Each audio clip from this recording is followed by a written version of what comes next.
கோயிலுக்கு வந்திருக்கோம். ஆனால் இங்கே இப்போ அதாவது ஒரு கோயின்சிடெண்ட்டாக எதிர்பார்க்காம நரிக்கும் காக்காவுக்கும் கல்யாணத்தை பார்த்துட்டோம். வணக்கண்ணா மாப்பிள்ள எக்ஸ்பல்ஸ்லேருந்து.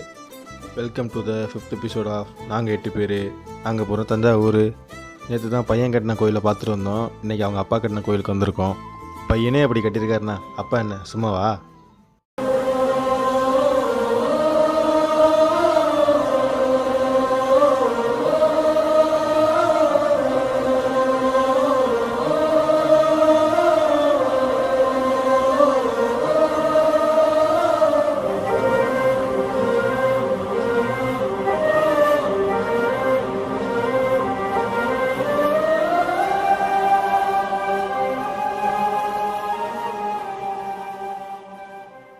கோயிலை நல்லா சுற்றி பார்த்துட்டு கிளம்புறப்ப ஊட்டி கிளைமேட் மாதிரி இருக்குது தஞ்சாவூர் அப்படின்ட்டு ஒரு வேலையை பார்த்து விட்டாங்க. அது மாதிரி இல்லை, ஊட்டி கிளைமேட் மலையில் மாட்டி விட்டாங்க.